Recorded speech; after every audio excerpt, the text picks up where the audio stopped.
ओम नारायणाय नमः। गणेश के शिरच्छेदन के वर्णन के प्रसंग में शंकर द्वारा सूर्य का मारा जाना, कश्यप का शिव को शाप देना, सूर्य का जीवित होना और माली सुमाली की रोग निवृत्ति। कृपया इस वीडियो को लाइक करें और ऐसी धार्मिक जानकारी पाने के लिए हमारे चैनल को सब्सक्राइब करें। Thank you. नारद जी ने पूछा, महाभाग नारायण, आप तो वेद वेदांगों के पारगामी विद्वान हैं। परमेश्वर, मैं आपसे एक बहुत बड़े संदेह का समाधान जानना चाहता हूँ। प्रभु, जो देवेश्वर महात्मा शंकर के पुत्र तथा विघ्नों के विनाशक है, उन गणेश्वर के लिए जो विघ्न घटित हुआ उसका क्या कारण है? जब परिपूर्णतम परात्पर परमात्मा श्रीमान गोलोकनाथ स्वयं ही अपने अंश से पार्वती के पुत्र होकर उत्पन्न हुए थे, तब उन ग्रहाधिराज भगवान श्री कृष्ण के मस्तक का ग्रह की दृष्टि से कट जाना बड़े आश्चर्य की बात है। आप इस वृत्तांत को मुझे बतलाने की कृपा करें। कृपया इस वीडियो को लाइक करें और ऐसी धार्मिक जानकारी पाने के लिए हमारे चैनल को सब्सक्राइब करें। Thank you.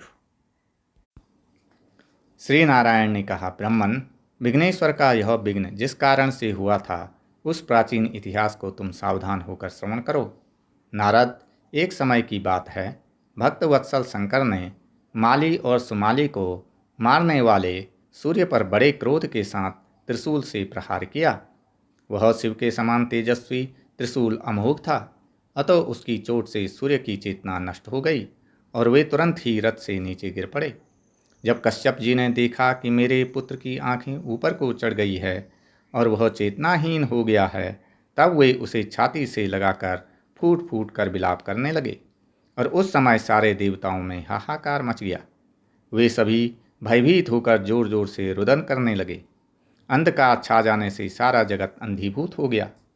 तब ब्रह्मा के पुत्र तपस्वी कश्यप जी, जो ब्रह्मतेज से प्रज्वलित हो रहे थे, अपने पुत्र को प्रभाहीन देखकर शिव को शाप देते हुए बोले, जिस प्रकार आज तुम्हारे त्रिशूल से मेरे पुत्र का वक्षस्थल विदीर्ण हो गया है, उसी तरह तुम्हारे पुत्र का मस्तक कट जाएगा।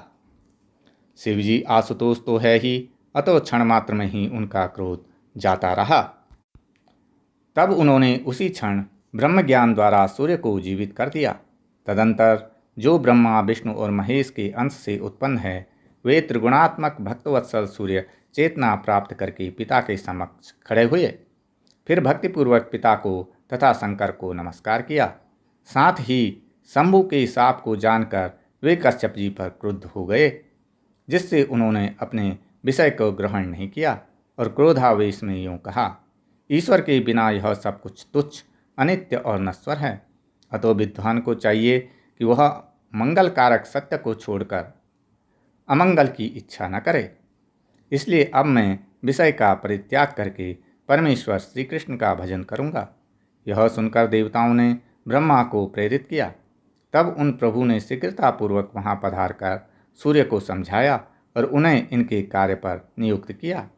फिर ब्रह्मा, शिव और कश्यप आनंदपूर्वक सूर्य को आशीर्वाद देकर अपने अपने भवन को चले गए।